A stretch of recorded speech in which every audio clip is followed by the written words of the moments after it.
Welcome everybody to Stream League 9, sponsored by CoolStuffInc.com.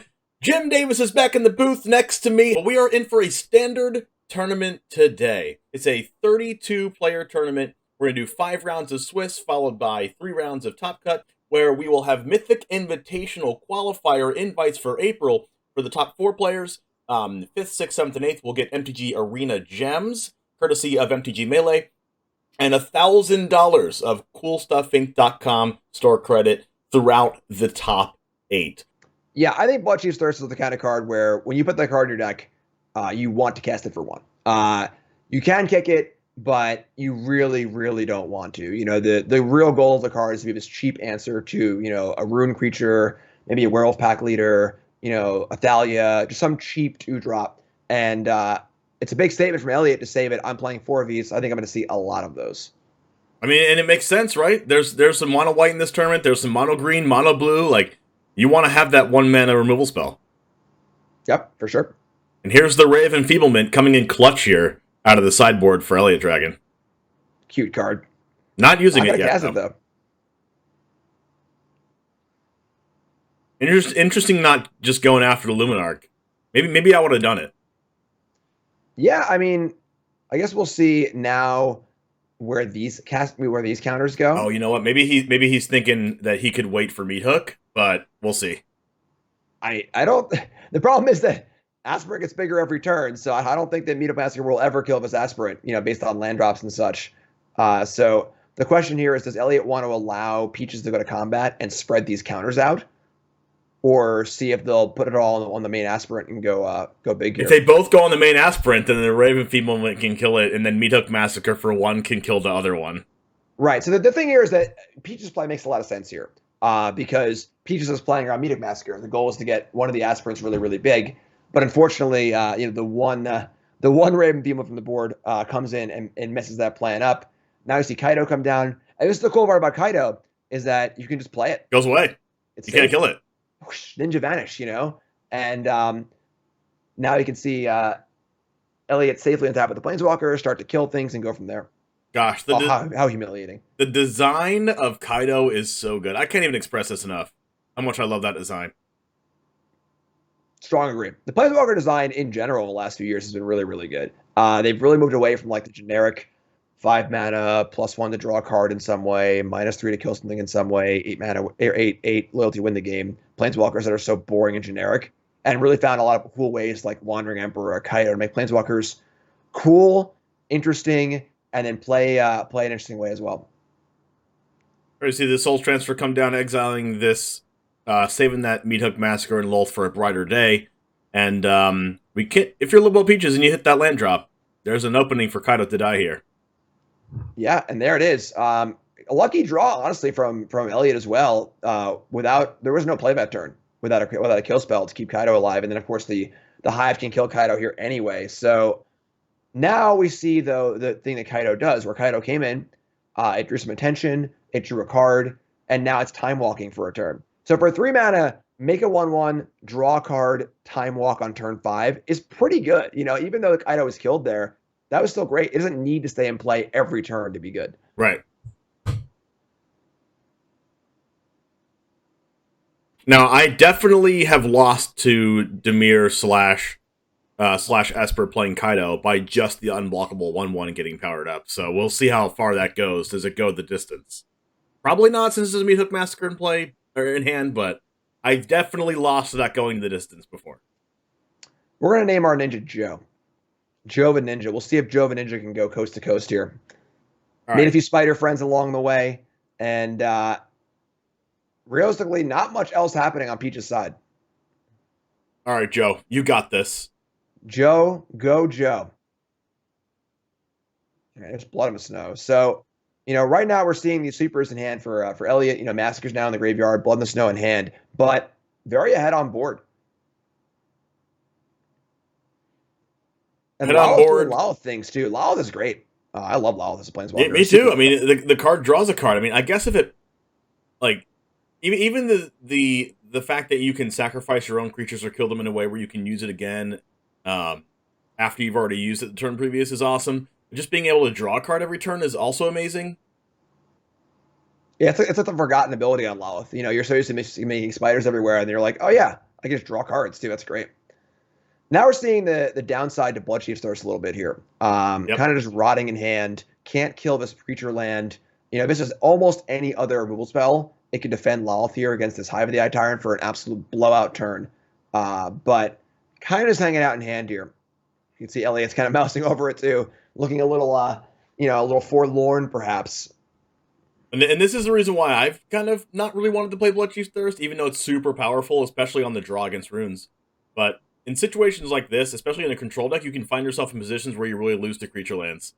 Actually surprised to see this farewell here, considering not actually going after the Lolth at all. Yeah, goodbye, Joe. Thank you for your service, but Joe didn't go the distance. I'm sorry. Yeah, I mean, still a Planeswalker in play. Like I was saying in the sideboard, I think farewell just doesn't seem super great here.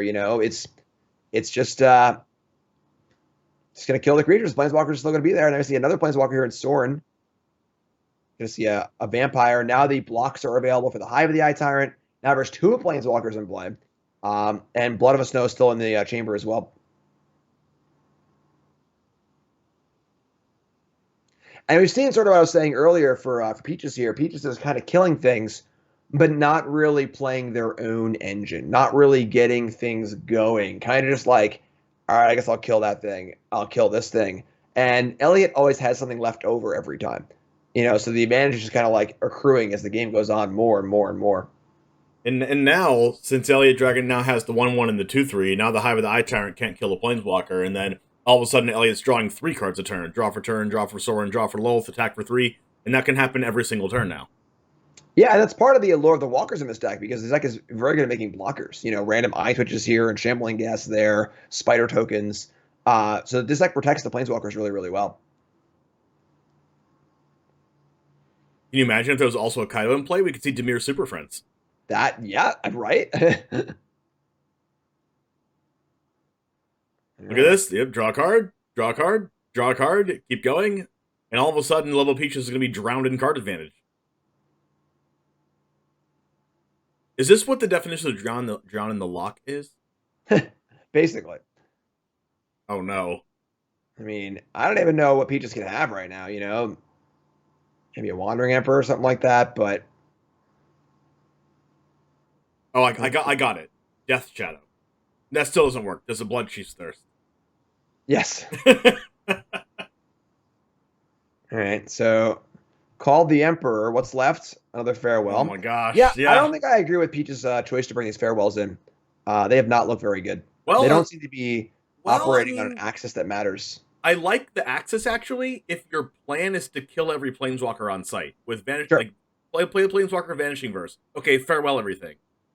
Like that, and that's fine for me, I think. So if that was the plan going in, I could see that. But the fact that there was farewells in hand, and then the Planeswalker didn't die from Hive of the Eye Tyrant, to like make the farewell as good as it could be. But I think Elliot Dragon has enough experience playing decks like this where the game's basically over already. Yeah, and the thing is, like, even if things go horribly wrong, there's still Blood of a Snow in the end. So that can just return a Planeswalker, sweep the board again. It's looking pretty good. We can see the Hive come in and get a counter, but we see a Hive and an Eye Touch on defense, which can kill it. And we can see Luminarch Aspirant here. While it is a very good card, looking a little awkward because it's not really kind of a grindy threat. It's just sort of like a singular creature. And a lot of the value that Elliot's gained in this match is every card has done more than one thing. I play a Lolth, I make some spiders, and I have a Planeswalker. You kill the spiders, great, I have a Planeswalker. I play a sword, make a token, play Blood of a Snow, get a thingy. Whereas Aspirant's a very one-dimensional card as far as being, it's one thing. You play it, your opponent kills it, that's a one-for-one trade. So the trades just aren't going in Peach's favor here at all. Yeah, I mean, it could have gone horribly wrong for Elliot, too. Remember on turn 3, there was no blue source, top deck blue source for Kaido? True. It could have, turn 1, had the Ray of Enfeeblement already, didn't have the Bloodchief's Thirst yet, had the Ray of Enfeeblement for the huge Luminarch Aspirant with the Meathook Massacre in hand. This game could have been over in 5 minutes from Lobo Peach's side if that wasn't the case. For sure, absolutely. And maybe that was the angle that Lobo Jesus was going for. Just make a huge Luminar Aspirant. Okay, you can't deal with it? All right, you're dead. And I agree. I think that the sideboarding of bringing in the Farewell sort of is a counterpoint to that, where you kind of need to decide, like, all right, do I want to get in a slugfest, or should I try and just end this game and, go Duress, Aspirant, kill you? Yep. Which makes the Farewells a little weird. So, but here we see this, monstrous attack from Elliot, and down to 1. Is there a way like with Blood in the Snow that can be game here somehow? No, right? I don't think so. I feel like this deck does such a good job of just doing incremental damage that, like, yeah, I feel like every time I'm at under 5 life, it doesn't matter where I feel like I'm just dead against decks like this, especially with Meathook Massacre. Sure. All right, Elliot Dragon back to 20 life. Silver Quill Silencer is actually a really cool card in open decklist formats because you know what your opponent's playing already, even if they haven't played anything on turn 2. Yeah, definitely a card that improves in open decklist for sure. We actually saw that in the last Stream League, right? Someone was main decking the 1-mana white clue card, or was it that, or was it something else? Curse of Silence. Yeah, it was Curse of Silence, not the clue card. Someone asked in chat, has anyone ever ultimated Lolth? I definitely have, for the content. I could have won if I didn't do it, but I did it. I've won doing it, but it probably wasn't necessary, honestly. If you have 11 Lolth in play for that in that long, you're probably in pretty good shape. Yeah, when you haven't Lolth in play long enough to where that's happening, you probably killed a lot of your own creatures with Meathook Massacre and burned them for a lot of damage anyway, so it just doesn't matter at that point. For sure. So, very impressive showing from Elliot Dragon once again. Former 2-time champ, and showing why. Decklist looks awesome. Looks really, really good. Welcome, everybody, to Round 2, Stream League 9, sponsored by CoolStuffInc.com. Here with Jim Davis, right over here. We're going to feature Jaffer playing against Sean Barber Crane. We have Mono Green against Mono Red. Mono Red winning the draw is important here. I think on the play, if you can get a good creature curve going, kill the first creature or two, you can get some damage in. But it's going to be challenging. And Jaffer is one of our degenerate gaming creators as well, so go ahead and give him a follow if you would like. You can also type in chat !degen to see all the degen gaming creators as well. We have a 3 snow-covered forest here for Jaffer, kind of just the hand you want to see. We got a Blizzard Brawl, we got a couple Sculptor winners, an Old Growth Troll, which is pretty impossible for that deck to deal with. Sculptor winner being a snow permanent, turning on Blizzard Brawl, even though there is not there's not 3 snow forest in play. There's going to be, but. So this is what I was saying, where, on the play, the red deck can, if they can get a good 1-2 curve and kind of get the jump on each creature, we can see a path to victory. On the draw, this game would have been totally different. On the draw, this would have been, playing adversary to attack into the Sculptor, which maybe it just blocks there at that point. But big advantage here for Walker to be on the play. Old Growth Troll is huge, but some damage has been dealt. Here's a Dragon. That's a big flyer.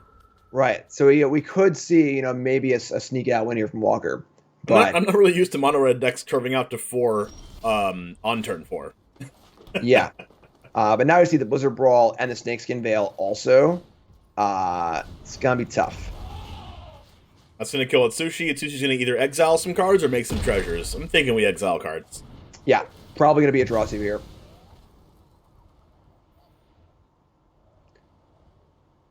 Now the question is, does Jaffer want to attack with the Troll or not? It's a big statement. Attacking with Troll... Yeah, yes, it has Trample, yes, it is Indestructible, but is that what you really want to be doing against the mono red deck? I mean, there's a bit of tension because you want to close the game before you get burnt out. But if the Mammoth gets killed and another attack comes in, that kind of stinks too. So, gonna play it defensively. Killing SPC Walker a little harder with the Environmental Sciences in hand. Not too much harder, though. But the thing is with Jaffer's deck isn't really going to be doing chip damage, right? That's a chunk deck.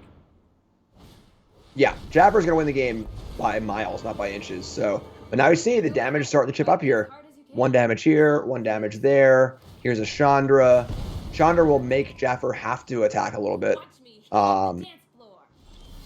But in great position to do so. It's Snakeskin Veil in hand, a few more creatures. Now the Mammoth's ready to rock and roll. You attack both things at Chandra. If they want to keep it, they have to block. And then you play Pack Leader and Sculptor of Winter and hold up the protection spell. Sounds pretty good to me. I think getting Chandra off the board is pretty important. Tagging for 9 is pretty cool, but all right, we're seeing to see Chandra not die here. Chandra wasn't going to die either way, but yeah, I'm surprised to see the Mammoth stay home here. The 5/5 on offense is a lot better than 3/3 on defense, and there's also multiple other blockers lined up too. There is an amount of Jaffer does need to close the game out before Walker just draws a few more burn spells. There aren't a million burn spells in this red deck, but there are a good amount.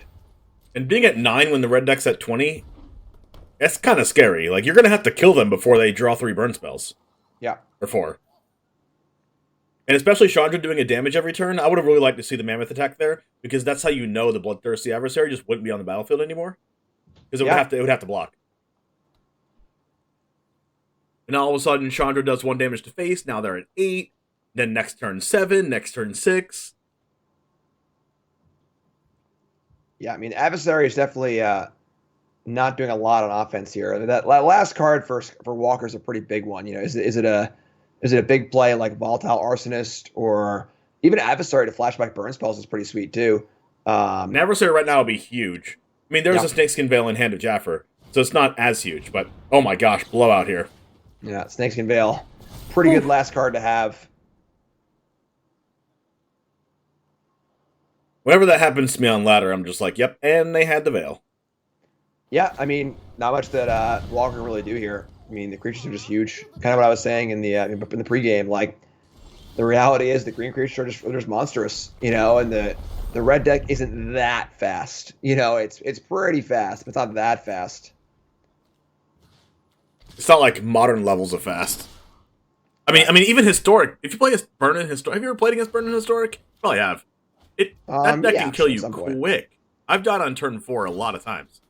Yeah, for sure. The lot of cheap burn spells, a lot of lower curve stuff. But a card like Ogre Head Helm is sweet, but it's not killing anyone super fast.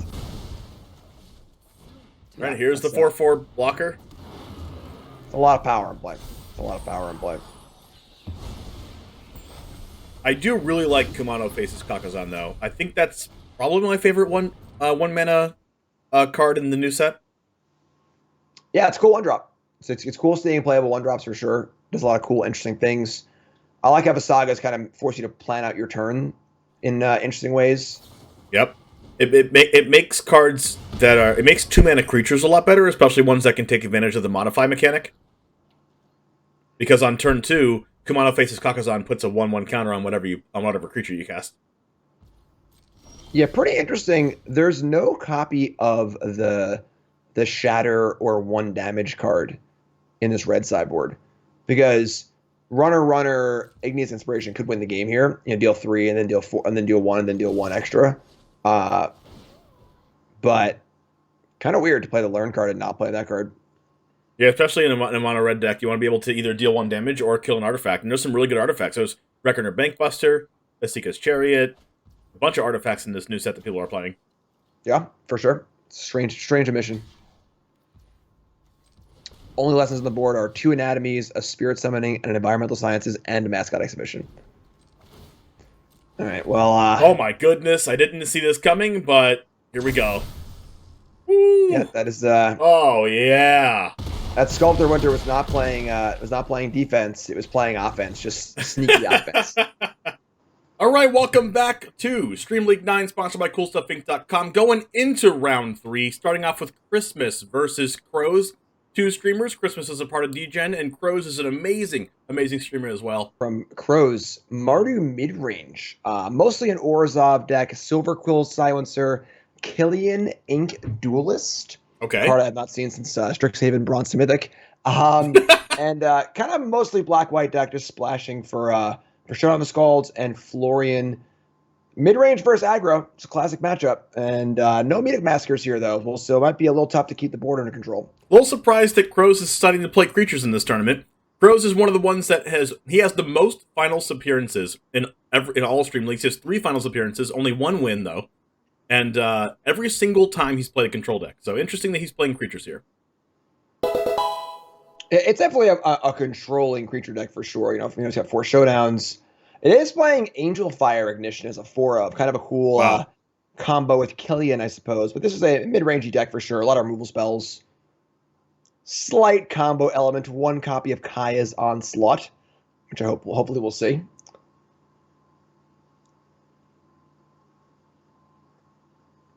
I mean, Usher, like, 1-drop into double 1-drop. Like, what more could you want?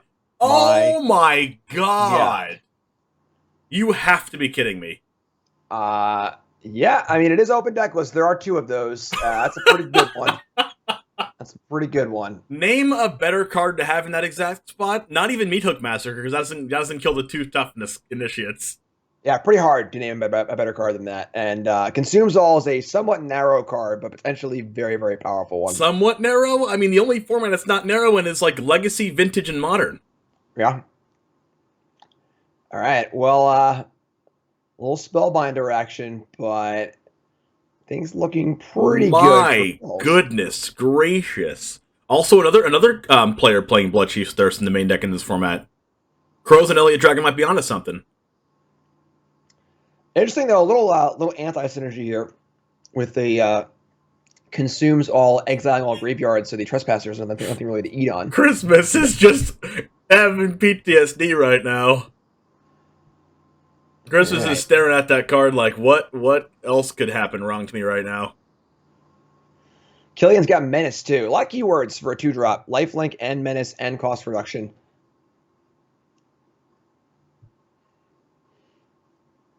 All right. I mean, that would be enough for me to tilt off the face of the planet. Yeah, Angel Fire Ignition will get the cost reduction from the Killian. Looks pretty good on Trespasser. Yeah, there might have just been a game-winning play on turn 3 there. Christmas is so funny when he plays. I'm telling you, he is so funny. Oh my gosh. Graveyard Trespasser, gonna gain some life. Killian has Menace and Lifelink. How is Christmas ever winning this? You mentioned also that the 3-mana one-sided Wrath is also a creature. Yeah. Oh yeah, forgot to mention that. It's also a 3/3 trample that gets bigger. We saw a turn 3 Plague Wind. There's also a Hive with the Eye Tyrant, all the mana. We have Angel Fire Ignition, probably coming down on, Vessel, probably. Giving it haste and trample and vigilance. Oh, it gives haste, too? Yes! That's sick. Oh, not on the Vessel. Oh, I'm upset. Okay. Still really good. Yeah, still really good. It lets the Spellbinder not trade with Graveyard Trespasser. But having 7 points of lifelink here is a yikes and a half, as I like to say. Yeah, a few too many black sources. Could have actually flashed it back if there had been another red or white source in play on the Vessel, which would have been insane. Killian plus Angel Fire is pretty good. Pretty good. Oh, it makes it cheaper. I just realized that. Yep. Yeah, not really seeing a way out here. I mean, there could be a block and a Guardian of Faith to save the creatures. The problem is, there's just no forward progress here for our white deck. 26 life is a lot. It's only going up, and the board's only getting better for crawls, and there isn't really a card in the white deck that can clean a board like this up. I think we're going to a swift game 2 here after a dominating showing by this Martyr deck in game 1.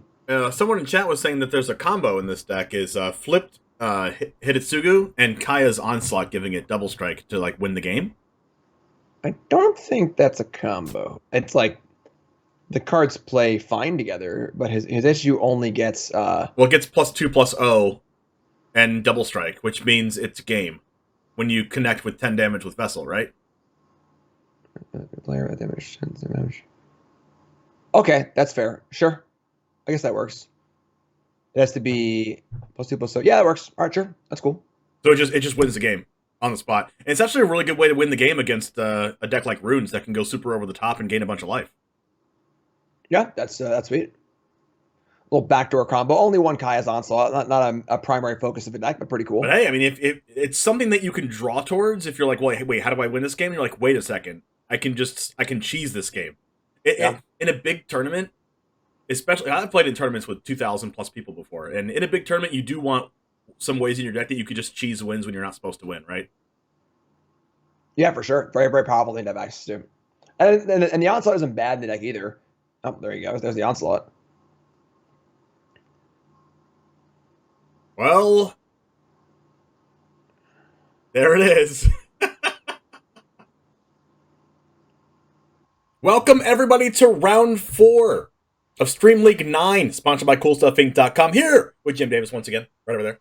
And we're going to be highlighting what we're covering today in our feature match. It's going to be Crows we're watching once again with that glorious Angel Fire Ignition Killian deck, playing against Nicholas Prieto, playing ORZHOV. So we're going to get to see a cool ORZHOV plus ORZHOV Splashing Red deck. If you're just playing Shambling Ghast, it's just you play it on turn 1, you play a Bankbuster on turn 2. Like, you don't really have the turn 3 5-mana play that these ORZHOV decks are accustomed to having.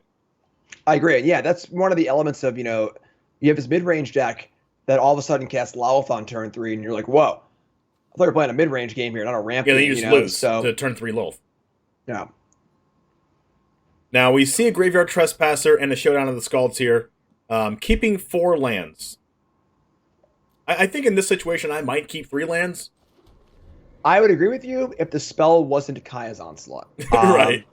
I think Kaya's Onslaught is going to be exceptionally bad in a matchup like this. So just trying to guarantee that 4th land for Showdown of the Scalds, I think is a very, very smart play. It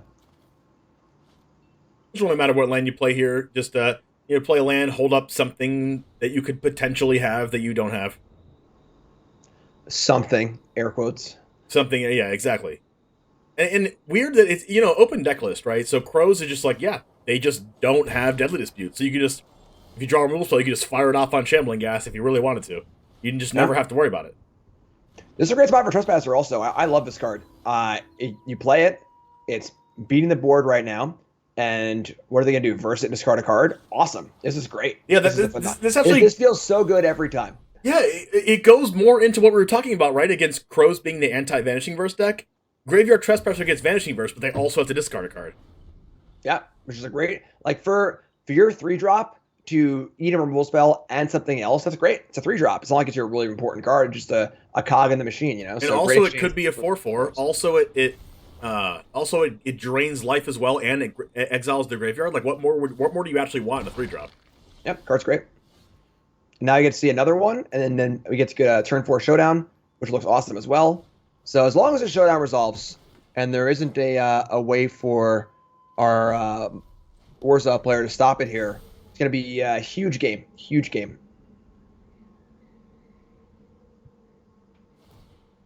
Restoration is one of those cards that I really like. Can't really get any cards out of the graveyard right now outside of a land, but it does ramp you a little bit into Edgar. Is there an answer to Edgar in this deck for Crows, or is it just running over the top with a bunch of Angel Fire Ignitions?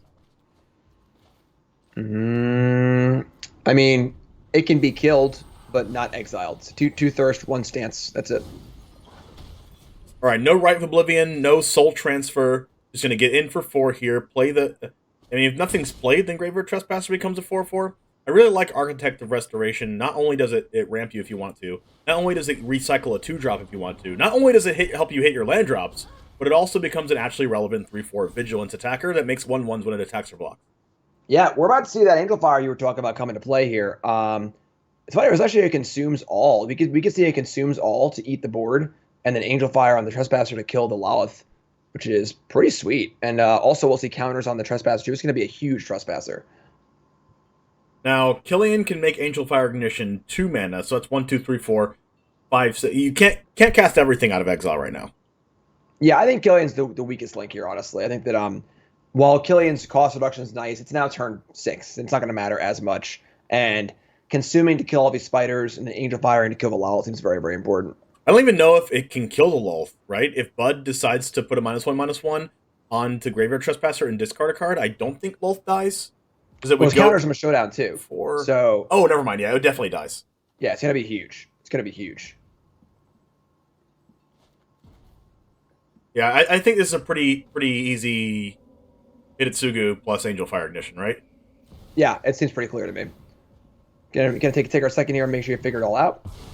And there's the board wipe. Yeah, I thought it was too narrow in the standard format, but honestly, it kills a lot of things. Yeah, it's not bad, All right, so Lolth goes to 4, but now we're going to see let's see, 7 power trample. And I guess it lives. The Architect could block and keep Lolth alive. That's still a very good exchange. So Also, there's another Angel Fire Ignition in the graveyard. Like, you gotta, like, when you turn Graveyard Trespasser into a 7/7 that you also have to target and discard a card, it's even better. Like, you thought this card was better now. Like, wait till it's a 7/7. Although there's some anti-synergy here. Once Chapter 2 of his Hidetsu goes off, Angel Fire goes away. So a little anti-synergy. You're right. Yeah, you're right. Angel Fire does get exiled out of the graveyard. So that's going to hurt a lot, actually, because now we're going to see the Trespasser get taken out here. And Hagra Mauling's hidden text coming in, being 1 less mana with no basic lands. Yeah, honestly, it comes up a lot more now with the there's more spell lands, and then the new lands as well. I've seen it cost 3 a lot lately. All right, now the problem is goodbye graveyards, and Vanishing Verse is pretty good, but yeah. So Angel Fire is gone, unfortunately. Ooh, we can see Verse on the Lolth, but now the board's starting to really gum up for Bud. Probably want to cast. Yeah, I think like Standard right now has just so many cards that come up the board that Trample is just so important. Yeah, yeah. And I keep bringing up runes, but that's an axis of runes that is an incredible reason why runes is so good. Like if the cards didn't have Trample, I mean, no one would be talking about it. Yep, strong agree. All right, so we had the. You're right. Standard is a huge blocking format. Yep. There's just a lot of blocking going on. You know, a lot of 1/1s, a lot of blocking. Yep. It's kind of the core of all these mid-range decks. Yeah, especially being a wedding announcement format, and that card is at 3 or 4 copies in 75 of a bunch of different decks, a bunch of different archetypes. Mardu decks play it, ORZHOV decks play it, a mono white sometimes plays it, maybe a couple of copies in the sideboard. I know that Runes decks sometimes play it in the sideboard too. It's just a very, I don't know, it's just a very, I would say well balanced, but it's also just a very versatile card. It can make a bunch of 1/1s if you need. It can draw cards if you need to. It pumps up all your creatures if that matters to you as well. It just does so many things. Yes, this was kind of my fear here for Krolls, where the Angel Fire got him for a nice big shot, looked pretty cool, but it wasn't really enough. And now Crows is kind of running out of cards here, and there's so many grindy elements for Bud. You know, there's Edgar still in play. Now it's a Bankbuster. Now this announcement's about to flip. There's just so much stuff happening, you know? And a 4/4 Trespasser is pretty cool and all, but it's not beating all this stuff. You know what would be nice right now, though? The Onslaught on the Vessel. That way you put back. Yeah, that is true. That is true. The one Onslaught is unavailable right now, unfortunately. And Crows, seeing a little bit... There's no way to foresee this if you're Crows. Not putting back the land, but has drawn a lot of land since. Yeah. Yeah. So Bud wants to go for the draw here off the announcement, not the token. Willing to throw away a token to do it. Very interesting. Maybe. I mean, you already have a couple of draws here in Reckoner Bankbuster anyway. I don't know why you'd want to draw. Oh, I guess with the Meathook Massacre. Sure. I guess with Meathook Massacre, you'd want the creature anyway, and not the draw. Another land off the top for Crows. I mean, it looks like you would scoop, but like there's a couple ways to get back here if you're Crows, right? Showdown. Just Showdown, I think. I feel like if you have Showdown in your deck, there's no reason to scoop early. Yeah, for sure. I mean, with a Lolth off the top and extra draws with the Bankbuster, then yeah. Yeah, this is what the ORZHOV deck is very good at. Just putting a bunch of good permanents in play that are all different, all very good. The Hidetsugu card wouldn't be that bad here, but you still have Edgar coming back. You have Bankbuster drawing more cards. You have a Field of Ruin over there. Yeah, just too much. All right, this could be the end for Berserksy. Berserksy is 2-2, so a win could make it in. And Juan Alvarez is 3-1, so a loss could kick him out. So a lot on the line here for these players. Yeah, it's important to know that Berserksy has the best breakers by a lot. 64.5833%, quite good breakers. So a win here could definitely put them in the top 8. It's important to know these online tournaments there are no draws. So whereas X and 2 doesn't often make top 8 in a paper event, Online with no draws, very often the top 8's rounded up by a few X2s.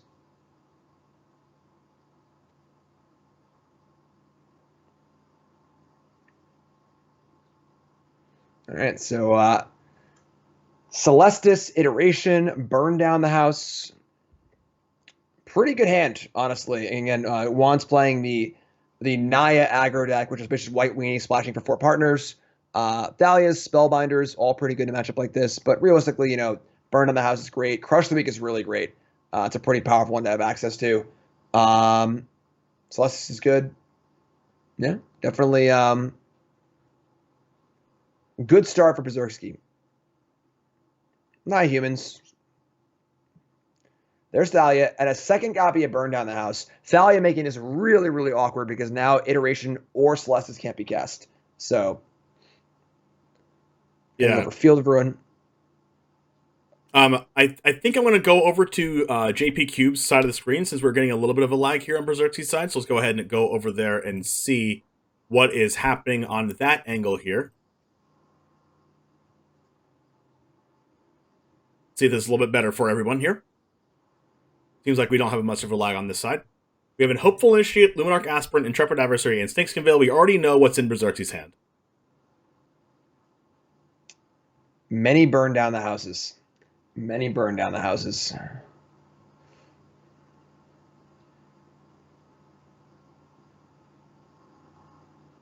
What's the plan here if you're JP Cube? I mean, the card has been foretold. There's a mixture of foretell cards in this Izzet deck. There's 2 Sod Comings, 1 Multiverse, and 1 Crush the Weak. So no way to know what it is as far as Super goes. And play an issue here. The problem is that deploying, not playing the Aspirant, is pretty risky. You're going to leave Snakeskin Veil up. Now you're not applying enough pressure. And the more time that goes by, the better things get for Berserksky, obviously. And then we know from seeing Berserksy's hand, there's 2 Burn Down the Houses too. So enough time to get those off would be very, very big as well. Yeah, we know there's no spot removal in Berserksy's hand, so the Snakeskin Veil is going to be a little bit awkward in that case. Now, if you're a JP Cube, I mean, are you just running into the first one and then trying to stabilize afterwards, or are you playing around both? I mean, not casting Aspirant's a pretty big, sign saying I'm going to play this game a little bit slower. Yeah. The Hopeful Initiate will grow, which is kind of cool. Could eventually take out Celestis, possibly. But, again, not the fastest clock here. Yeah, Intrepid Adversary not coming down, growing the things because, playing around, burning down the house that he definitely knows about, open deck list format here. Luminarch Aspirant could technically, like, next turn, put a counter on like Thalia, and then attack with Hopeful Initiate and Thalia, grow the Initiate again. And then that would be 4 toughness, and then Snakeskin Veil could put it to 5 toughness, but that's not 6. So it's gonna be a slow game here for JP Cube, I think. Yeah, this is tough. Because you give the Izzet decks time, they draw a lot of cards. They draw a lot of cards. Also going to Knight here now, so you can see a little bit of a loot from Berserksky as well as some life. Don't love the texture of this game right now for JP Cube at all. No, I think we need to see maybe an Elite Spellbinder, maybe just something like an Adeline that can get to over 5 toughness fairly quickly with like a Luminarch Aspirant token, or maybe like a Snakeskin Veil getting it out of range. That'll be pretty good. The one thing that Berserksky is kind of weak to is not having spot removal. So after these sweepers happen, what happens next? So if you're JP Cube, do you just like force the sweepers?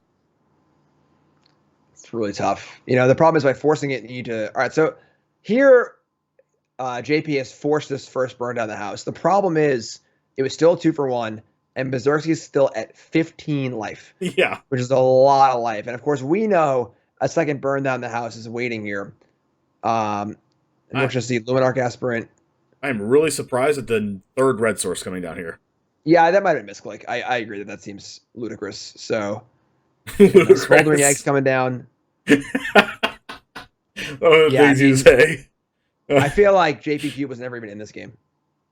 Yeah, this game's been over for a while. There's a Crush the Weak that's been foretold for 8 turns, just sitting there doing nothing. 15 15 life still, and that was a good blocker in play. This is looking pretty tough. And the Smoldering Egg races pretty fast too, so if JP Cube goes too slow, Berserksky will just cast the Burn on the House as some tokens and just kind of win the game in the air at the egg.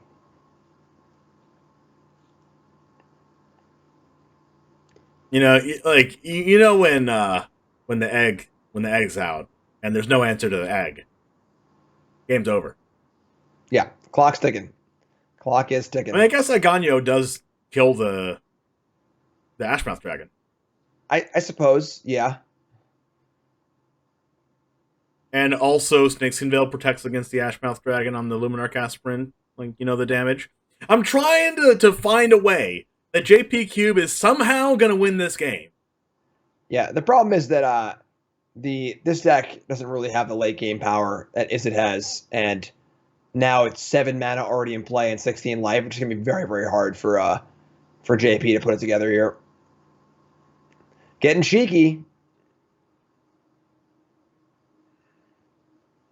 You put an 0-4 in your deck. Do you plan on blocking with it? Nah, you don't block with it, right? You're at 16. What are they going to do? Whip out quadruple strike on you? The thing is, you block because you don't care. Use your spell, whatever. If a spell is happening this turn, it's going to finish off the egg. Great. They didn't develop their board at all, and now they're still at 16. They still have a bunch of cards in hand. Because that attack happens every time anyway.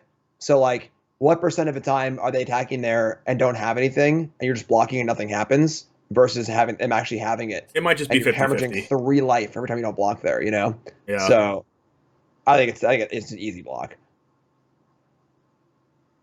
Now, okay, I found the answer for JP Cube. Berserksy only having lands. What were you going to say?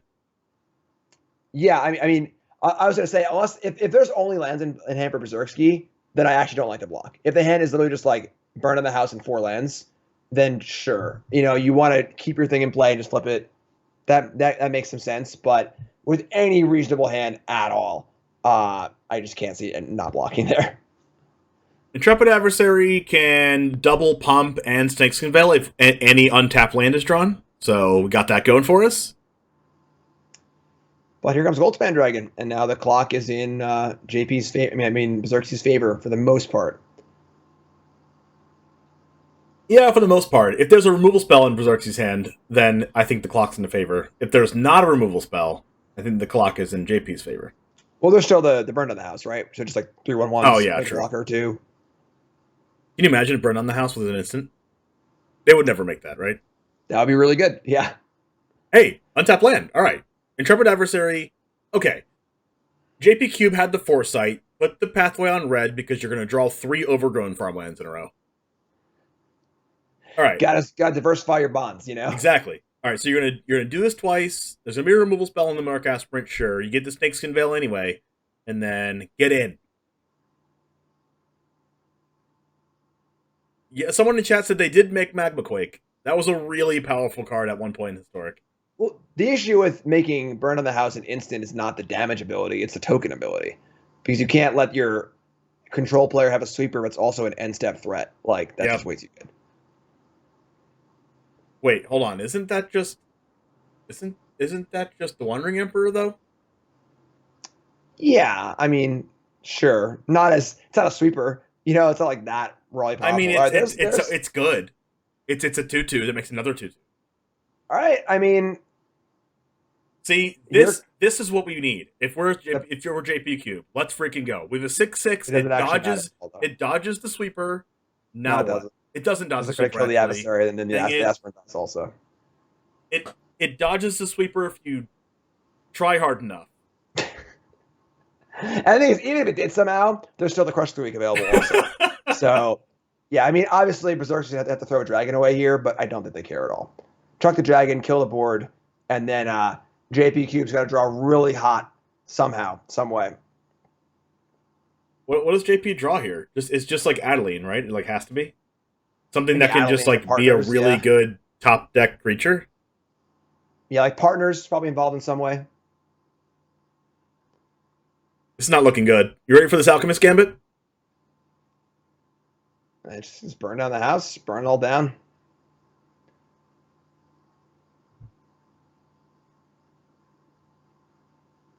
Is there an instant speed Wrath in the game? No, right? Something that says destroy all of something? Well, I guess Cinderclasm is the closest thing you can get, right? There's the 7 mana. It's part of a cycle. Well, there's Cinderclasm. I mean, like an actual Wrath. Like like destroy all creatures. Fateful something. It's like 7 mana. What's it called? Fateful something. It was legal in control decks like 6 years ago, maybe.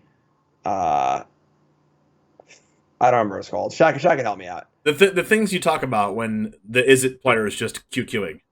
Yeah, it's like a planar cleansing-esque card, but like if you cast it at sorcerer speed, you get like a bonus or something. Oh my god! When does the dragon player ever not have multiple copies? There's the Adeline. All right. I mean, if we see a partners next turn, maybe, but partners, please. What's that card? Partners. All right. If Berserksky only draws creatures from here on out, let's freaking go. You know what? Teferi Time Raveler can instant speed a lot of Wraths. That is true. Teferi Time Raveler does make it so everything's all right. Here we go. Off the top, our own burn down the house. That's not it. I guess I looked it up. It's Fated Retribution. White 4 instant. Destroy all creatures and planeswalkers. If it's your turn, scry 2. Instant. Wow. It's a fine card. Interesting. It's a fine card.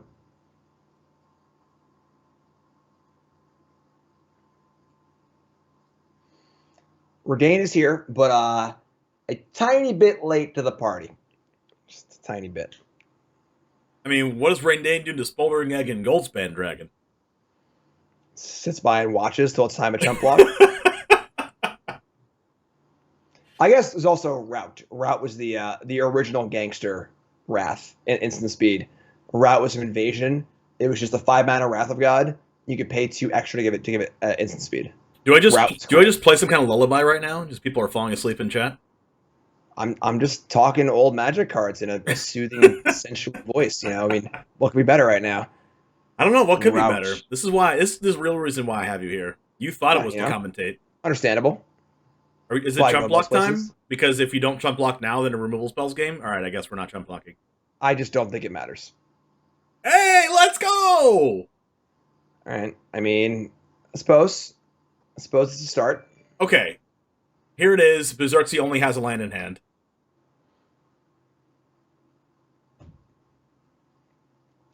Still has the Celestis also, as far as if he needs to loot and gain a little life too. Oh, nope. The Soaring City. Honestly, that wasn't that bad. You know, that's not our rule spell. Here comes the dragon. Here comes the Empire. But still a long way to go for JP Cube here. Fading Hope? It's going to need to be a extreme amount of bricks for Berserker. You got to build at least a house or two. Actually, Shelter doesn't actually help this, right? It's not colored. Yeah, I mean, it's no white mana either, too. But that's besides the point. That was the combo deck. Well, white mana. There's a treasure. You're right. I guess there is white mana. You are correct. There's also a Celestis. There's literally 5 white mana in play. You're right. There's white mana. Spellbinder here to take a look. This opens up the door to cast the Crush the Weak. It's been there for 1,000 million turns.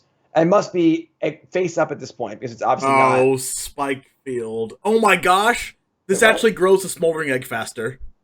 Oh, it's hilarious. That's so funny. At first, I was like, why didn't you cast that? But then, yeah, now you're tapping 3 for it. It makes the egg bigger. Oops. Great. 5 counters. Shields up. Maybe you should have shielded first. I don't know. Yeah, that might have. I mean, actually, you didn't know, I guess. But wait, Jim, it was true. I said they have to only have lands, and he had the blue land that bounces and Spikefield Hazard. That is true. A lot of value in lands in Standard. A lot of value in lands. All right. Oh my gosh, JP Cube's literally spamming? What is going... Stop spamming!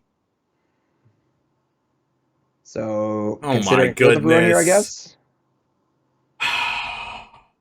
Spammers, Monka S.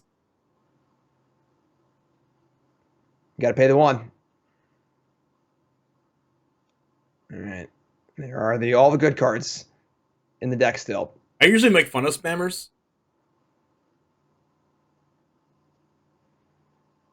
Celestis, back today. Not very good to loot with no cards in hand, but against life, I suppose. Gotta love the arena community, says someone in chat. I have emotes off, so I never know when someone's spamming me. But you can't have the emotes off in this situation since like we're covering JP Cube's side, the emoter side. Oh, I know. I'm just saying it's not a thing that I experience very often because I just have the emotes. Actually, speaking of that, I have emotes on my opponents on purpose just so I can make fun of them when they spam me. Max value. It is max value. All right. That's a Hullbreaker Horror. oh, really? No spam now, huh? That's it, I guess. Not spamming now, are you? Welcome back to Stream League 9, sponsored by Cool Stuff Inc. I'm here with Jim Davis once again, where he is going to go over who made the top 8, and he was going to get some prizes. As always, 9th through 16th place get guaranteed pre-registration into the next Stream League 10, on the 27th of this month. But before that, let's talk about the top 8 and who these people are and their decks. Go ahead and take it away, Jim. 1 undefeated player. 1 player unscathed through the entire 5 rounds of Swiss. Nicholas Prieto playing ORZHOV mid-range and looking at nothing too crazy here. We saw a lot of this, Lolth, Spire Queen, Meathook Massacre, Friends, just pretty much what we've been seeing a lot of. Second place, we have Crows playing Mardu mid-range. That's the Angel Fire Killian Ink Duelist Angel Fire Ignition version of Mardu. A pretty interesting take on the deck. A little aggressive, anti-Vanishing Verse strategy. In third, Tom Maxwell with mono white aggro, taking a loss in the last round to ORZHOV midrange. In fourth, Flush Donkey also playing mono white aggro. So a couple mono white aggro decks here in a field of, again, black decks that are usually pretty against mono white. So fifth place, Jarvis Moonbeam, Esper midrange. Same idea. Deadly Dispute and Friends, Meathook Massacre, you get the idea. In sixth place, Elliot Dragon took a late loss. Got in at 3-2 as the high seed. It is the Dimir control deck. Meathook Massacre and Friends. The deck that I think is the deck of a tournament, in my opinion. The deck seems super, super cool, but only went 3-2. It took some losses, so we'll see if Elliot can rally back here in top 8. In seventh, Berserksky saw them on camera win their match in the last round. Is it control with a very heavy anti-creature slant? And then rounding out the top 8, there were many, many 3-2s, going all the way down to 14th place. But Jaffer was our lucky tiebreak lottery winner playing mono green aggro. So a lot of Meathook Massacres, some white aggro decks, and then a green aggro deck to round it all out. We got Elliot versus Todd Turkey, mono white versus Dimir, mostly mono black. And let's see how it goes. All right. Big shout out to our mods, by the way, that actually saved the day. MTG Melee was having a little bit of problems, but we were able to put it together. So shout out to Astral's Flame and Uncle Russ for helping us out in the back end. You guys are awesome. We have a 1-land hand here. I mean, it's a 1-land hand with 4 1-drops in it that are all black. Do you keep this? Are you going for it? It's tough. Any land, obviously, Eye Touch blocks, gets sciences, and then goes nuts. A Thirst is nice too. Thalia is very good against his hand, unfortunately, making Thirst off. This is a tough one. This is the problem is its stroke is also pretty bad. But has the Massacre, gonna keep it, gonna go for it. I think on the play you can't keep this. On the draw, I think it's okay. That's partly why. So you see, here's a Usher of the Fallen, and now you see when 1-drops come down. And this is why this matchup is so good for the black deck, because your opponent plays Savannah Lions, and you just laugh at them. You're like, all right, here's Eye Tyrant Shambling Ghast, have fun attacking. Yep, and then all of a sudden this Usher just can't attack anymore. Yep. Well, I guess now it can, but then the Luminarch Aspirant dies, so you put a counter on Usher. Exactly. And then one cool thing about Bloodchief's Thirst is it doesn't say opponent's creature. You can Bloodchief's Thirst your own Shambling Ghast to get a treasure token. I suppose, yeah. Or your own Eye Twitch to get environmental sciences. Yeah, it's a pretty big resource loss, but that is true. That is true. Big draw here. There it is. All right. Never game. Didn't have it, right? Land, hold up Deadly Dispute, easy clap. Easy game, easy life. I think you want to play Eye Twitch and play Bloodchief's Thirst here, honestly. Yeah, kill this you aspirant. might want to do that, but why would you do that when you could Meathook Massacre everything? You want to make the powerful big plays. I mean, maybe if there's an Adelaide or something like that, you might not be able to. So I like this play here a lot. Just chill out, keep the board clear. And now what? If you're Todd Turkey, you better have land Adelaide. Land Archon of Marius. Todd Turkey came prepared for runes today. Main deck Archon of Maria, one of the best cards against runes. Runes no showed, but obviously Todd did fine for themselves. So hey, and this Archon of Maria was super important when it came to playing against control decks. We've seen that earlier in the tournament. Was that round 2 or 3 where you play Archon of Maria, you're going to counter me, but you have to use it as your one spell. Yep. You saw it here. Couldn't cast the Eye Twitch. Easy block, right? Environmental Sciences, maybe? Yeah, I mean, it's awkward because you can't play Sciences and something else. So we'll see how this turns out. You could just do a big Meathook Massacre, but there could also be a Wandering Emperor in the wake here. Yeah, I think this is a face-up Wandering Emperor for the most part. So now things are awkward because... This Archon of America makes it super awkward. Yeah, because now the stroke is there, but do you just say go and do nothing here? It's open deck list. There's only one stroke in Elliot's deck, but just saying go is kind of weird. Also, I think, honestly, if Elliot plays Blue Land says go here, I think Todd still casts the Wandering Emperor. So we'll see what happens. But tough spot. Tough spot indeed. I guess Kodos could take all the Luminarch Aspirants, and then Elliot Dragon can just replay a Luminarch Aspirant? Well, can't play both. Well, not at the same turn, just in general. Sure, yeah. This is a really weird spot for Elliot. Yeah, Archon, these sort of weird rule setting cards are very, very odd because they make you have to think about your turns in ways you're not used to thinking about them. Gosh, already using the timeout. Super tough spot here. Probably going to play Clearwater Pathway on blue. Surprised. Yeah, we could see Meathook for 4 here. Still gets to play. Oh my gosh, it comes in tapped. I forgot. I don't know. Tough spot. Elliot saves time by going to combat here. Oh, just cast the Kodos. No? Oh my gosh, tough decision. Go to combat? Yeah, and this is the flash element of the Wandering Emperor really, really being powerful here. All right, here we go. Oh my gosh, not using Emperor, oh my gosh, this could be real bad. Yep, that's pretty good. Oh, fire up Crawling Barons, hit for a lot. Okay. I guess... I think that... Oh. That makes Todd Turkey have a really, really good thing to do instead of casting Wandering Emperor, right? Because he knows that Elliot Dragon has the same full stroke in the deck. It's open deck list. So, what are the chances that he just passes? Probably has the same full stroke, right? All right. Increase my Crawling Barons. It's crazy. Yeah, and then there are 4 Emperors in Todd's deck here, so very likely there's an Emperor. But you can't just keep saying go stroke up and let this Barons get bigger and bigger. So, yeah. So Elliot's gonna do the Meathook for 4 here, player on the Emperor, which I think is a very smart play to get that Archon. Once the Archon's gone, Elliot can just play their hand, So it's not nearly as bad. Yeah. But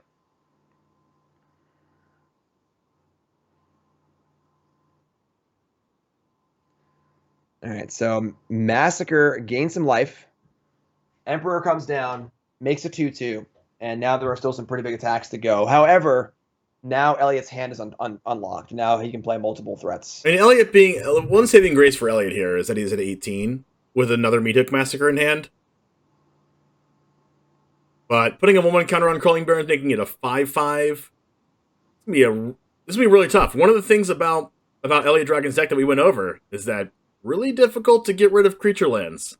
A lot of the removal is sorcery speed. Absolutely. Now the good blockers do come down here. Lolth is also hanging out too. So one thing about Todd Turkey's deck is it's probably impossible to give that Crawling Barons trample. Yeah, probably. I'd be impressed. Crawling Barons becomes a 7. Maybe Wandering Emperor makes it an 8, or makes the 2/2 a 3. Yeah, I was a little surprised to see the counter on the land last turn. I don't know why this land needs to be a 7/7 while the onboard creature's a 3/3. I think 6/6 and 4/4 looks a lot better, but All right, so that's a Kaido. Cave of the Frost Dragon for Todd also. His creature lands are really, really adding up.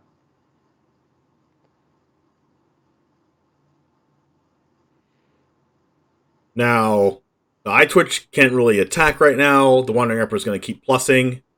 Maybe it's time to just go. I don't know. I mean, Lolth looks pretty good here, right? Yeah, Nothing has trample. Lolth minus. It blocks flyers. It's menace if you want to kill Wandering Emperor next turn. Yeah, I think Lolth looks pretty good here. Also, Eye Twitch can get a. If you play Lolth, it leaves the treasure token, so that Eye Twitch can potentially get Mascot Exhibition if you draw a land. Yeah, that plays. For the most part, Todd is on the ground right now. There is a Cave of the Frost Dragon, but spiders can deal with that. So, well, I guess the Cave of the Frost Dragon doesn't have to get double blocked because the Wandering Emperor can make it a 4/5. No, actually, Eye Twitch can block it too.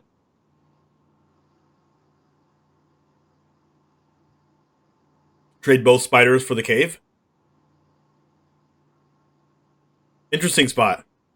well, with the plus on the Wandering Emperor, it'll get first. Oh, your first strike. Never mind. Just jump with Eye Twitch at that point. Yeah, it's feeling like Trump Block City here for the next day or two.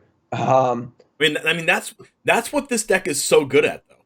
Correct. That's what this deck does to stabilize. If you let this deck keep chump blocking over and over again, now the Lolth can activate another time, buying time for more Meathook Massacres, Kaido, Blood Chief's Thirst gets to happen. That's where this deck really gets its advantage from, is just being able to buy an incredible amount of time. And that's exactly what position that Elliot Dragon's putting himself in. So could have massacred this turn, wiped the board, reactivate Lolth, taken that route. Decides to just draw off Lolth. Draws a land. A lot of options here. A lot of options. There's 6 mana available, considering that if before Lolth did drew a card, there was 6 mana available, which means he can Meathook for 5. Which means Meathook for 4. Meathook for 4 plus Blood Chief's Thirst could have happened. And then Lolth could minus make 2 more 2/1s.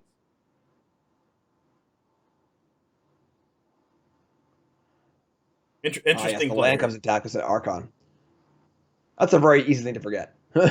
It's actually funny because Archon and Mire, for those who don't know, is like a real big vintage card. Like vintage, maybe like Legacy. Hasn't seen played standard, I don't think, ever.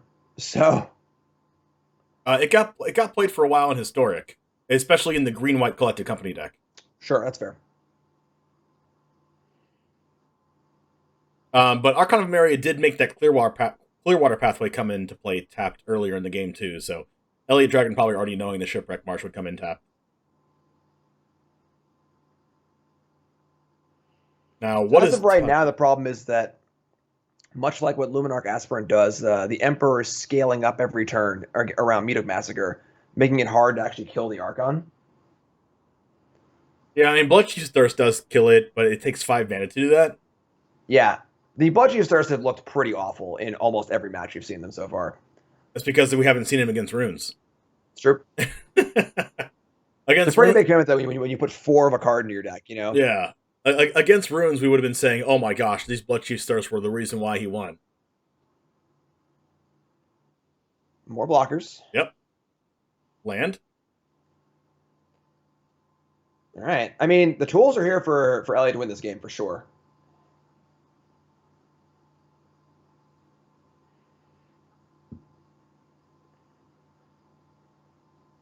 Elliot's also drawing to Blood on the Snow and a number of other powerful options. All right, so we could see a run back of what we saw last time, but that would kill the Kodos. So only one spell being activated here. Maybe just Blood Chief's Thirst to Archon. Yeah, and then maybe cast Luminarch Aspirant, play your untapped land. Yeah, seems reasonable. That can also grow your own Kodos out of range of your own Meathook eventually. Potentially see a Pest Summoning here as well. Actually, never mind, because that's 4 mana. Maybe plussing here to... Oh, that's a pretty good draw. You can Yeah, that's not bad. You can do that for 1 by exiling Pest Summoning out of hand to pay for Thalia. Yeah, I mean, we might actually see the pitch come into play here. It also can kill the Wandering Emperor as well. Actually, does the pitch work? Yeah, it can, because do 1 damage. 1 damage to Thalia requires 3 mana? No, 2 mana. Which would mean that March plus pitch is X equals 1 under Thalia. Yeah, it's 3 total, so 1 black, pitch 1 card, keep both value. Which Pest Summoning's pretty okay to pitch here.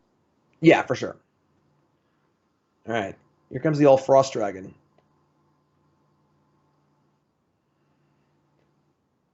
Could have pitched a couple cards that would kill it, but decided not to. You're just going to chump block it. Just fine. I mean, yeah, you can pitch a card to kill the cave. Or not to kill the cave, but to kill the Thalia, I mean. Pitch a card, kill the Thalia. This Lolth goes to 1 more loyalty here. It's also better too, just like untapping and casting March for a whole bunch and getting a bunch of life is pretty nice too. Yep. Now, does this Wandering Emperor ultimate? It does, right? Nope. Just it's a very small ball planeswalker. It's adds counters, makes tokens, and then exiles things. Oh yeah, true.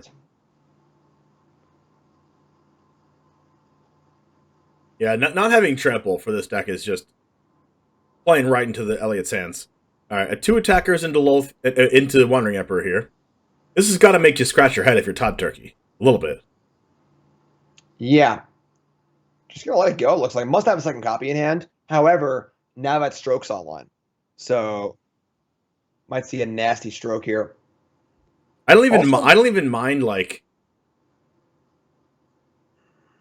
I didn't even mind putting a 1/1 counter on Luminarch Aspirant and then Meathook for 1 to get rid of Thalia, and then minus Lolth again actually that wouldn't have worked, right? It would only work if you killed your own Luminarch Aspirant, so I don't like it as much. Yeah, the real issue here is that this Lolth is just kind of like hanging right now. It's gonna die to the Cave of the Frost Dragon if nothing else happens here. All right, it's gonna draw the card. So, I mean, the good news is that this requires Todd to spend most of the turn just like firing up the cave on the Spider Queen. Cave of the Frost Dragon's also a dragon, so it can't die to power word kill. This March though can kill the dragon. Yes, at a pretty high cost. Wow, not attacking. Already went through attackers. Wow. Yeah. This is where Mono White can no longer win, right? Yeah. We're past 1 overturn here for sure. 8 life, huge board. Mono White just cannot get through these Lolth boards.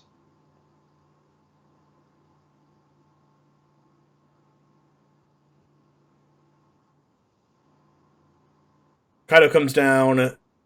We can, like... I guess we're just going to make a 1/1. Phase it out end step. Draw a card again. Go to 7. Soul Transfer. That's a card. There is an artifact and an enchantment in play. Yeah, this is how the cookie crumbles. Yeah. There's still a 9/9. Oh, nope. Yeah, gotta say it's a little frisky. We've seen that attack all before. And there's your Stroke. Beautiful. Love it. Yeah, there's a 9/9 Crawling Barrens on defense. So getting through on the ground is not really going to happen, but made good use of that Stroke.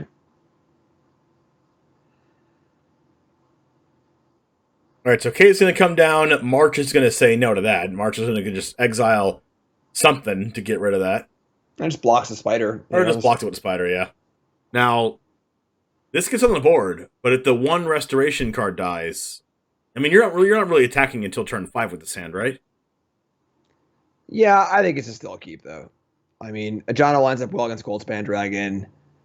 You got to have a little faith, I think, at some point, you know? Yeah, I'm not saying I wouldn't keep it. I probably would, but it's just like it could be bad. Agree, it's not a great hand. It's like hand sucks keep territory. Yeah. Oh my gosh. I mean, do you take like out Juari? Pretty well, honestly. The verse is lined up with the egg. A couple of removal spells now that can be played around. Test talents can be played around. Only 2 lands. I guess 3 with the Spikefield Hazard, but this looks pretty good. As far as curving out goes. Yeah, I think you just sorcery speed, Vanishing Verse. Yep. Don't get tested talented. And then next turn, Shattered Sanctum, Restoration. Hope you draw more creatures. I mean, there's already been a land drawn, at least a couple lands drawn already. No more lands. Oh, Express iteration off the top is insane. Yeah, pretty good draw there. Pretty good draw.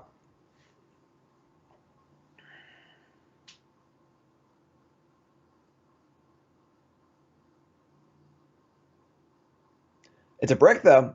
No land. Wow. Boom. Restoration. Get that land out of the deck. Next turn, there's nothing to bring back, right? Outside of just another land. It's still kind of it still ramps. Yeah, you just discard the Hive of the Eye Tyrant and get it in play, I think.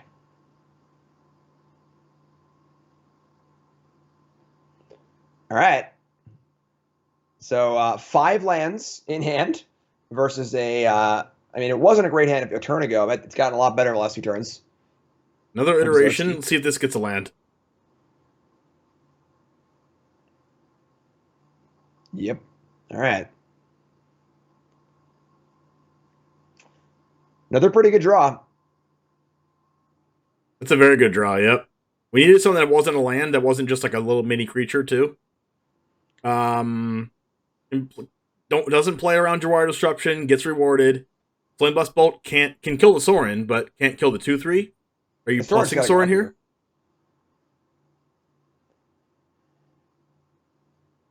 Wedding? Sure. Great. All right, here we go.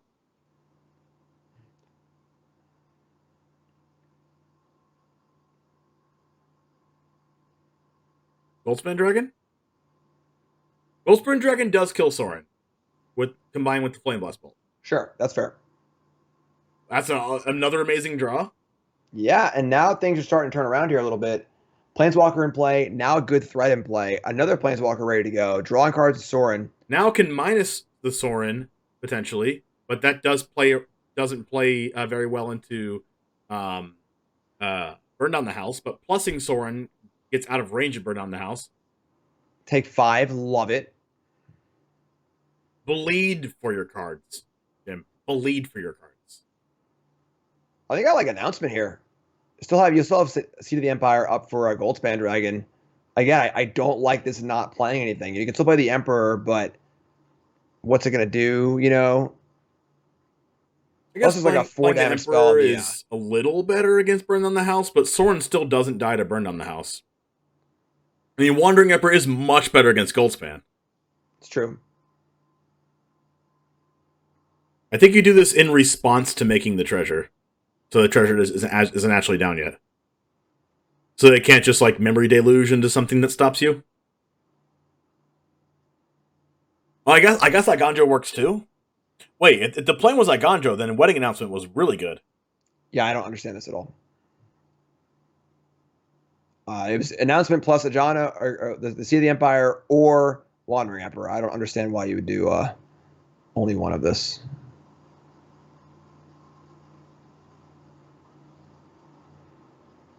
It's not like really if the Emperor gets countered that Sorin dies, you know? Right.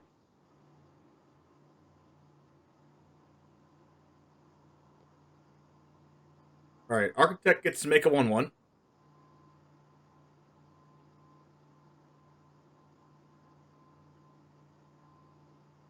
Maybe he wanted to just make sure he could cast Wedding Announcement and Wandering Emperor in the same turn. I don't know.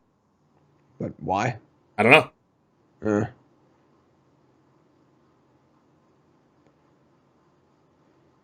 right. 4 mana available for Berserksky. Negate, sure. Better there than on Emperor, that's for sure. Yep. So the Emperor would have been countered last turn, I suppose. But if you're scared of that, then just play Announcement, you know, if you're going to commit to castling anyway, so.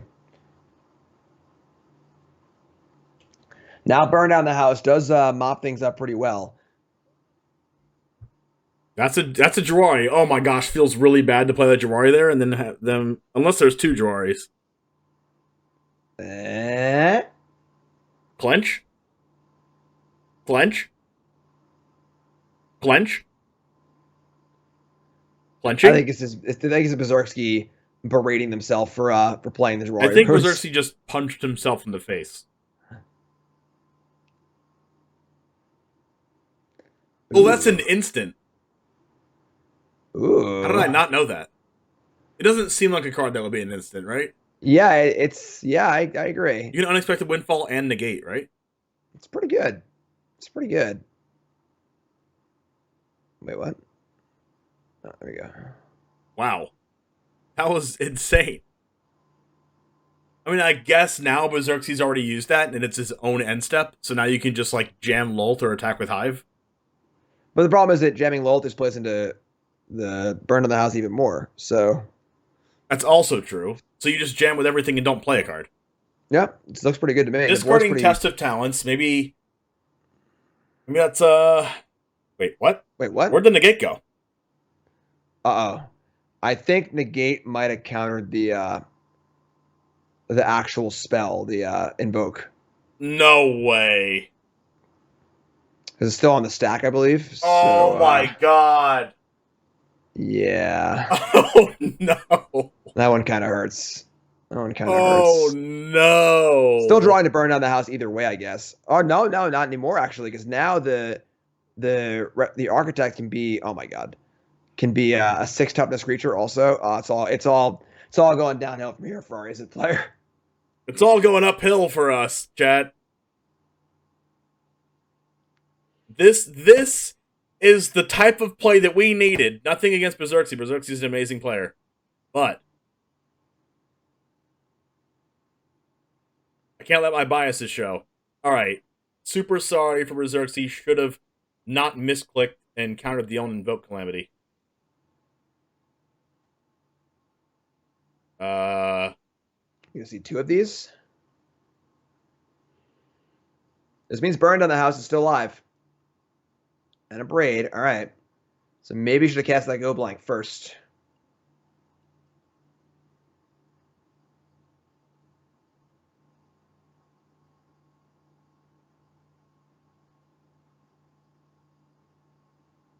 Question. Do we take those? Second time I've said it this tournament. Alright, Prismatic Command goes away. Field of Ruin comes down. Attacking with Hive the Eye Tyrant. They're going to take, what, 6? Burn on the house is still alive. Burning down the house still alive. You got Hive of the Eye Tyrant still there. You got Lolth. Hive of the Eye Tyrant and a Lolth hanging out, but Burn on the house is a pretty good job mopping up here. Someone said looks like you're playing. Like you just look sad. No. No. All right. Wow. Yeah, I mean, you know, the bannings of both Divide by Zero and Orange Epiphany are huge blow to his Izzet deck.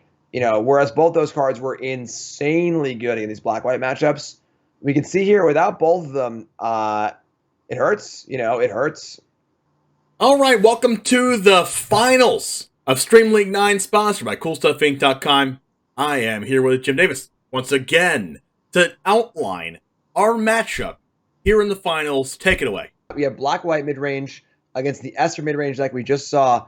As we just saw, this Esper mid-range deck by Jarvis here looks really, really tailored for mirrors. Just took down Elliot Dragon's essentially my black-blue version of the they're all Meathook Massacre decks basically.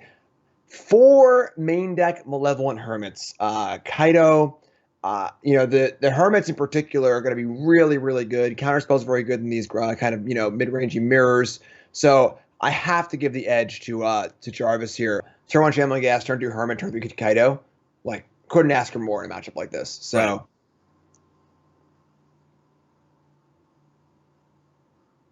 On the draw though. So Shambling Ghast does, you know, light things up a little bit. And right into wedding announcement. I mean, what more could you want here if you're Jarvis Moonbeam? Yeah, pretty good opener. Pretty good opener for sure. So interesting. We could have seen a trade there, which would have allowed for turn 2 Kaido or wedding announcement, but declining the trade. A little odd also because the Hermit is available as well, so I want to keep that Hermit safe, but yep. Works out really well because of the Professor, so now the gas can go for the 2-for-1 on both of them.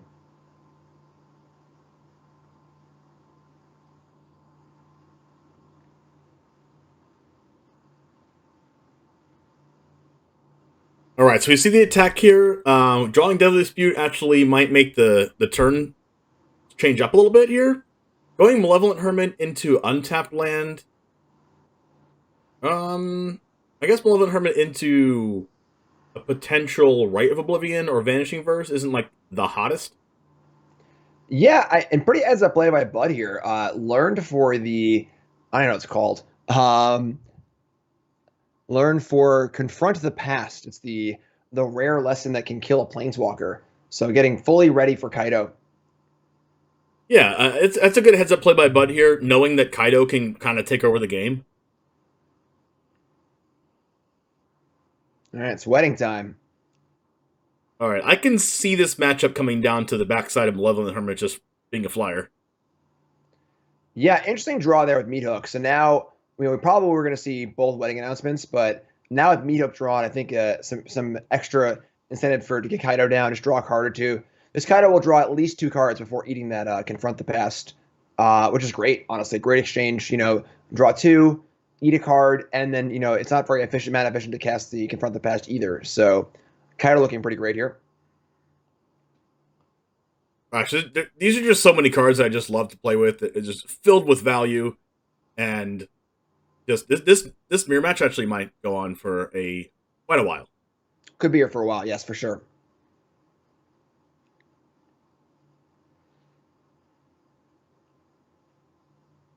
I don't know, what play do you like here if you're Jarvis? There's a lot of options. Jarvis needs to try and figure out when they want to play Meathook Massacre. They want to play for it early. You want to just play Wedding Announcement, just kind of come the board up and fight that kind of axis. Kaido's probably dying next turn to the Confront the Past. So it's got its cards though, and as long as it's still there drawing cards, it's great. Now Vanishing Verse available to maybe deal with the Restoration, Disputes available, a ton of options here. This match is basically going to come down to how much value you can extract out of all the different lines of play that you can do, and whoever does that the best might actually come out the winner. Yeah, a lot of resources now. Now Jarvis is up 2 cards off Kaido. You can see how many cards are available here. Gonna fire up the announcement and just keep slogging away. And again, this is a big turn because Bud is gonna have to spend 4 mana sorcery speed here to kill Kaido, and that's the entire turn. So kind of a blank turn here for Bud. I actually don't think Kaido can die, right? It has 5 loyalty, and Confront the Past does X. Right? Oh no, it does twice X, doesn't it? So it can go 1, 2, 3, X equals 3, and it does 6. I'm going to read the cards over this. I thought it killed the Planeswalker with mana value. I'm wrong. I think it's twice X loyalty counters from Planeswalker. All right, so it is. It would cost 4 mana to kill Kaido. I was correct. I was not intentionally correct. What I thought was what the card did was not what the card did, but I got lucky and I was correct anyway. So it usually is 4 mana kill target Planeswalker. Yeah, very fair. Unless it was an Oko. That's true. Oko's unkillable. Too much loyalty. It's too much loyalty. I mean, Kaido's not nearly as good as Oko, but it's pretty good for a 3 mana Planeswalker. Yeah, it's. I don't know if it should be in the same sentence as Oko, but Kaido is very good. Yes, I think Kaido's awesome. Well, unless the sentence is it's not good enough like Oko is, or it's not good as Oko. All right, so we have a Rite of Oblivion off the top, Deserted Beach or Swamp coming down here. 5 mana available. Going to use 2 of that on Rite of Oblivion. 3 mana maybe on Wedding Announcement. Maybe X equals 2 on Meathook. I'm very surprised to see that play. Pretty good Meathook spot. We could have seen Rite of Oblivion the Restoration and then just Meathook the board. But looking like want to hold Meathook here for the Mascot Exhibition. Hermit can also threaten to counter Mascot Exhibition too. But once the Hermit's in play, the Meathook Massacre's not as good. So kind of a weird, weird back and forth here for sure. Was this like a client hiccup here? Okay, never mind. We see those 2 mana being tapped here. Malevolent Hermit comes down, making sure that the Mascot Exhibition isn't cast. I'm actually curious on why you wouldn't want them to cast Mascot, because Meathook can actually clean up the Mascot and everything else. But maybe they just don't play Mascot into Meathook Massacre anyway. Yeah, I don't know, honestly. Now there's the Architect's going now. I guess Vanishing Verse could take care of that too.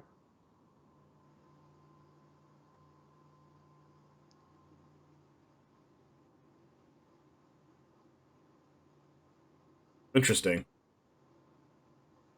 There's so many options for both players. It's actually it's hard to know what exactly is the correct play. So just gonna do nothing. 7 mana, just saying go. I can see doing this and then also Ooh. casting Hermit and leaving the Hermit on board up. I think that was a bit of a mistap there. Now can't play Vanishing Verse and Hermit without using the treasure. So a little bit of an auto tapper gaff, perhaps. Yep, that was definitely an auto tapper blunder there.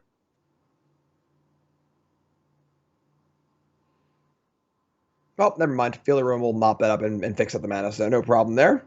Yeah, man. Oh. Yeah, that fixes the mana. Yep, good to go.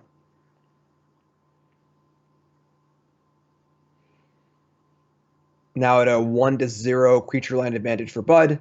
Mana advantage up a little bit. His wedding announcement starting to add up, though. I think Jarvis is ahead. I agree.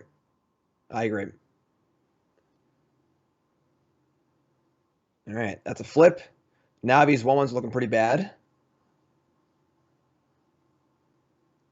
Like I said, these Hermits are really, really good in these mid-range matchups. You know, they are they lock out a lot of the bigger spells for quite a while.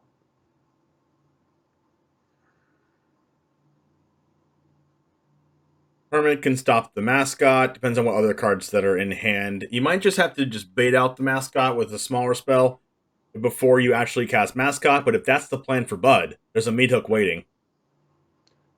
Wow, so gonna allow the Architect to attack and not verse it.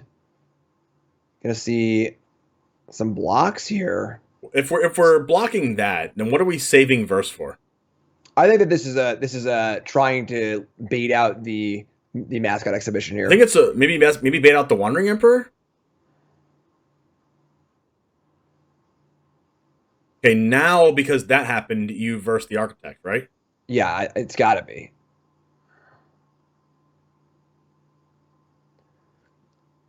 Wow. Okay. Now the problem is that the board is dominated by Bud, and now Massacre has to be cast, and then the Exhibition just comes down. So, and there's no way that Bud casts Mascot with a board like this already. Yeah, I'm a little surprised by that sequence. I think the Vanishing Verse on the wedding announcement was the perfect time to verse the 3/4, get a extra value off of it, keep your Hermit in play. And it also probably makes Bud either use the Mascot to bait out the Malevolent Hermit, or better yet, just never cast the Mascot. Yeah. Now there's a Vanishing Verse, and it maybe has to be used on the Architect, and that means it's not used on the Hive. Yeah, I mean, the thing is that it shouldn't be too hard for Bud to step out a Meathook Massacre here. I'd be highly surprised to see the Mascot Exhibition just cast all willy-nilly because the board's so great right now.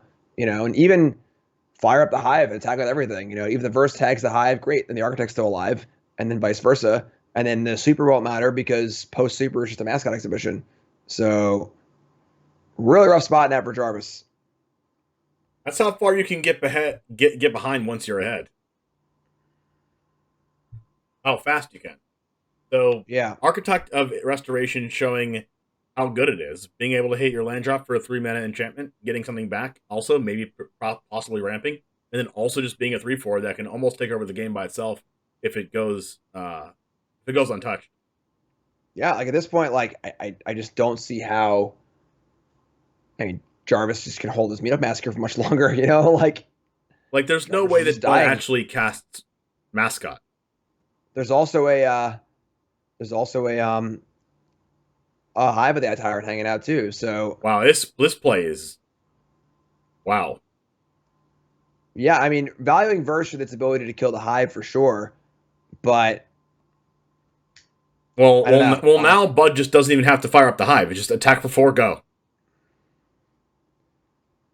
Right? Yeah, I mean, it depends on what's in hand. You know, I think firing up the Hive and just trading for the Verse isn't necessarily the worst, but either way, just attacking for 4 here is totally great too. Yeah, definitely. So Screaming Verse for sure. Bud's gonna be like, yeah, sure, whatever. You verse, I attack for 4. If there's a deadly dispute here, that's insane. Be some good value. Wandering Emperor. Emperor, yep. All right. So you'll see a plus on a creature probably, get it for 5. All right, yeah. And then Meathook Massacre is forced, and then there has to be another Massacre. Yep. So well played by Bud. Good job playing around all possible options. Well, I guess the winning announcement makes a 1/1. That's fine. Yeah. Or the Wandering Emperor gets outed by Rite of Oblivion, sacrificing the Meathook. Yeah, I feel like Meathook Massacre is kind of important though. Like the life gain is probably going to be required to get through this exhibition. Still more grinding to go here. Still more grinding to go. Definitely not over.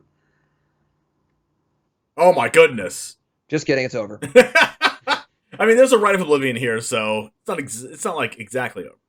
Yeah, I mean the value from Tibble is just insane. Like, all right, ended up being not the best Tibble of all time. But I mean, the land companion. I mean, pretty good. Yeah, it's still quite good. That's not the Meathook Massacre we wanted for Christmas, but doing this, sacrificing the Eye Twitch, exiling to Bolt, cast Malevolent Hermit out of the graveyard isn't the worst. I mean, get Mascot, not bad.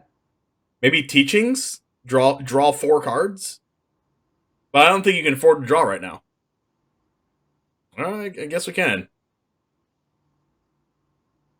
Pretty risky. Right? No, not 4 cards. I mean 3. I mean, Takenuma's not bad. All right, 2 blockers. You know, Meathook Massacre providing a bit of a buffer. You would think 3 lands is bad, but if 2 of those lands also have other abilities, it's good. Yeah. Spot has so many cards in hand, you know.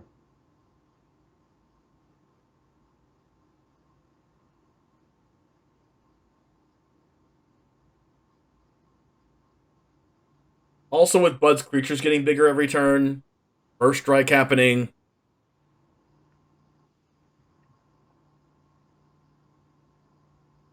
A lot of work to do. When are we going to get Siege Rhino in Standard, Jim? Siege Rhino in Standard? Yeah, look at reprinted. You know, Scavenging Ooze got reprinted, Ugin got reprinted, why not Siege Rhino? I mean, maybe one day. I don't know. Card sweet. Card was definitely very, very ubiquitous card when it was legal, but I love that format because I was playing control decks the whole time, and Siege Rhino wasn't very good against me, so. Oh no, were you playing like, you know, never let your opponent kill you control? Yep. Just draw your whole deck control? Alright, here we go. That's a land. Yeah. Mills over. Nothing doing here. Yeah, so. Kaido can draw. I think you can. Is there anything you can even draw here? Okay. That's just, there's no mana. Like, oh wait, crap. Did the auto tapper get us? It doesn't matter. It's just there's not enough lands in play, right? Casting it for 1 is not good enough. No counter spells in the blue deck sideboard is a little interesting. Yeah, just the 4 main deck Hermits, which are obviously usually a sideboard card. So leaning pretty hard on those, but even like a stroke or 2 would be pretty sweet. Especially with a whole bunch of Goldpen Dragons roaming around. Yeah, for sure. Delpha Guru, thanks for the sub. Appreciate having you. Alright, Eye Twitch, Vanishing Verse, wedding announcement. Good to go. Yeah, Verse, I mean, announcement on 3 is pretty sweet. Verse is a little unexciting. They have the one removal spells. There's another one, of course. But announcement's pretty good, so.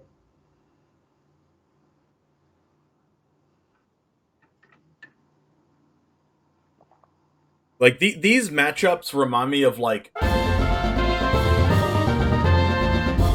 on 1 second. Okay. These matchups remind me of, like a chess match, right? Like, the first couple turns, 2, 3, 4 turns are, you know, setup turns, where you're, like, setting up different things in your hand. Like, what's my strategy going to be? Am I playing this first? And then it just gets to the point where like a lot of big things start happening. People start playing like 2 or 3 cards in the same turn. Like it goes like a very back and forth. A lot of decisions to be made. A lot of opportunities to mess up. But it does seem like both of these decks, of course, take a little bit of like time to set up strategies. One of those rare spots where being on the draw is better.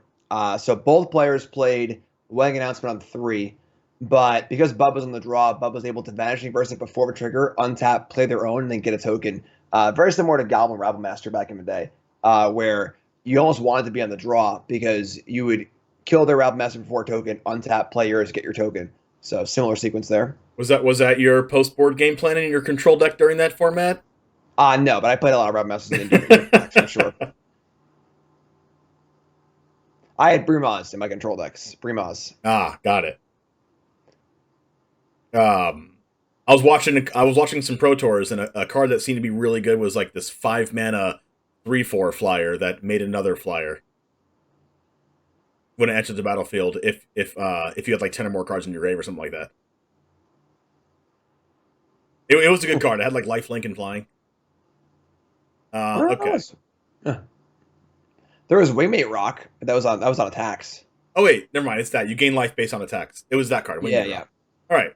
So 2/3 gets in for lifelink. Shambling Ghast attempting to get into blocking with Eye Twitch. Yeah, not a great spot for Jarvis here. Just not enough going on. These Hermits honestly haven't looked very good. They seem like they should be really, really good, but once you're behind on board, they're just kind of awkward, and they can never really attack because there's so many random 1/1s just hanging out. These Hermits are looking like a little awkward. Yeah. I mean, yeah, they block, and then they come back as more blockers.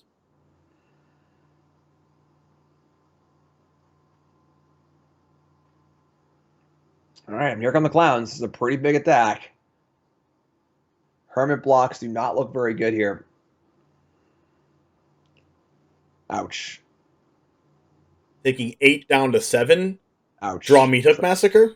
Trading 2 Hermits for a land. If there's a Meathook Massacre, there's another land. I guess this is double Hermit. You have this to block a couple cards here and still take 2 menace, including the Hive, Eye Tyrant. That's a good game. Just seven menace here. A dominating showing here by Bud in this finals. I mean, I went into this finals thinking that the Esper deck was well positioned, but Bud's played very, very well.